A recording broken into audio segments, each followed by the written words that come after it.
नमस्कार, पुन्हा एकदा आपले स्वागत. मित्रांनो, निवृत्ती वेतनधारकांच्या डीए मध्ये दिनांक 1/1/2026 पासून 2% डीए वाढ. आता एकूण 60% दराने डीए लागू आणि याबाबतचा GR सुद्धा 18 तारखेला म्हणजे काल निर्गमित झालेला आहे. अशी मोठी आनंदाची बातमी आपण निवृत्ती वेतनधारकांसाठी या व्हिडिओच्या माध्यमातून आणलेली आहे. तेव्हा मित्रांनो, हा व्हिडिओ शेवटपर्यंत पाहायला विसरू नका.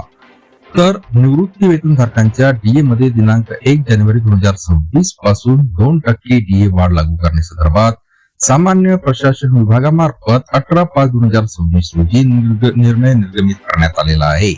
सदर शासन निर्णयानुसार नमूद करण्यात आले आहे की केंद्र सरकारच्या कार्मिक, लोक तक्रारी व निवृत्ती वेतन मंत्रालय, निवृत्ती वेतनधारकांचे कल्याण विभाग, नवी दिल्ली यांच्या दिनांक 24/4/2026 च्या कार्यालयीन ज्ञापनाची प्रत ही महाराष्ट्र राज्य संवर्गातील भारतीय सेवेतील निवृत्ती वेतनधारक तसेच कुटुंब निवृत्ती वेतनधारक अधिकारी संदर्भात योग्य ती कार्यवाही करिता अग्रेषित करण्यात आलेली आहे.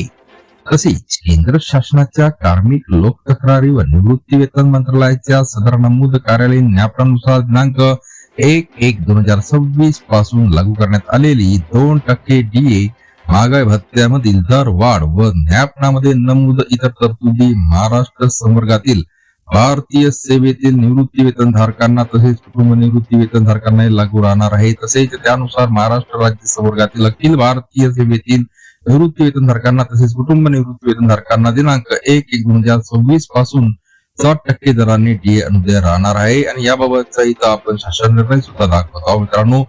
मित्रांनो, ही आनंदाची बातमी आपल्या सर्व मित्र परिवाराला सुद्धा शेअर करायला विसरू नका.